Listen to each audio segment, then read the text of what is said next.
అల్హమ్దులిల్లా. మరి ఈ యొక్క తుమ్మినప్పుడు జరిగే సంఘటనల గురించి ఇస్లాంలో అనేక విషయాలు చెప్పబడ్డాయి హదీసుల్లో కూడా. అంతేకాకుండా మనం నవ్వుతూ ఉంటాం కదా, మనం నవ్వినప్పుడు ముఖంలో 17 రకాల కండరాలు పనిచేస్తాయి. ఎన్ని? 17 రకాలు. కానీ మనకి కోపం యాంగ్రీ వచ్చినప్పుడు మాత్రం 43 రకాల కండరాలు కష్టపడాల్సి వస్తుంది.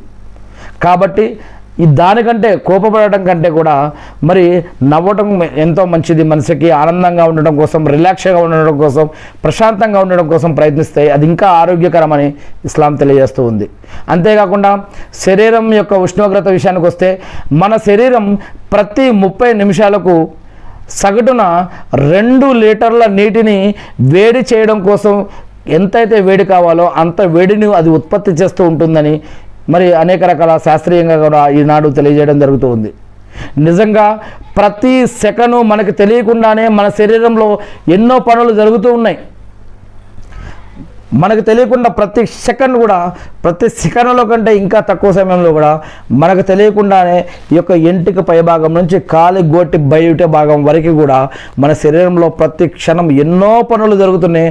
మనం గుర్తించలేము, మనం ఊహించలేము, మనం ఆలోచించలేము. కొన్ని కనిపిస్తాయి, కొన్ని తెలుస్తూ ఉంటాయి. కానీ ఊహించలేనివి, ఆలోచించలేనివి ఎన్నో మన భాగాలు పనిచేస్తూ ఉన్నాయి ప్రతి క్షణం కూడా.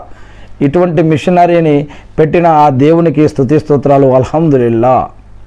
వీటిల్లో ఏది పాడైపోయినా, వీటిల్లో ఏది లేకపోయినా, వీటిల్లో ఏదైనా లోపం వచ్చి అనారోగ్యం వస్తే మనతోటి ఉన్నటువంటి వారు, అనారోగ్యంలో ఉన్నవారు ఎలాంటి ఇబ్బందులు పడుతున్నారో ఒక్కసారి మన ఇంట్లో ఉన్న అనేక మందిని కానీ అనారోగ్యం వచ్చినప్పుడు మనం కానీ లేదా హాస్పిటళ్ళల్లో కానీ ఒక్కసారి చూడండి. ఈ యొక్క పనులలో ఎక్కడైనా ఏదైనా తేడా వస్తే ఎలా ఉంటుందో. అల్లాహు అక్బర్. మరి ఇవన్నీ కూడా దేవుడు మనకి ఆరోగ్యం ఇచ్చినప్పుడే ఆ యొక్క సమయాన్ని కాపాడుకోమని, ఖాళీ సమయాన్ని దొరికినప్పుడే ఆ యొక్క సమయాన్ని రక్షించుకోమని, మరి మన దగ్గర ధనం ఉన్నప్పుడే దాన్ని సరైన పద్ధతిలో వాడుకోమని, మరి ఇలా అనేక విషయాలని ఖురాన్ మరియు హదీసుల్లో తెలియజేయడం జరుగుతూ ఉంది. మీకు మరణం రాకముందే, బ్రతికి ఉన్నప్పుడే మీరు ఎన్ని పుణ్యాలు సంపాదించుకోవాలో, ఎన్ని కర్మలు సంపాదించుకోవాలో అన్నీ కూడా మీరు మరణం రాకముందే జీవించి ఉన్నప్పుడే కాపాడుకోండి అని చెప్పడం జరుగుతుంది. అంతేకాకుండా వినేటటువంటి శక్తి గురించి తెలుసా మీకు? చెవి గురించి. ఈ యొక్క ధ్వనిని గుర్తించే వేగం, స్పీడు చాలా అద్భుతమైనది, అసాధారణమైనది. మన యొక్క కనురెప్పు ఎంత స్పీడ్గా కొట్టుకుంటుందో దానికంటే పట్టే సమయం కంటే కూడా 10 రెట్ల వేగంగా మన యొక్క మెదడు మన యొక్క శబ్దాలను చెవి ద్వారా ముందే గుర్తించగలుగుతుంది. 1 సెకనులో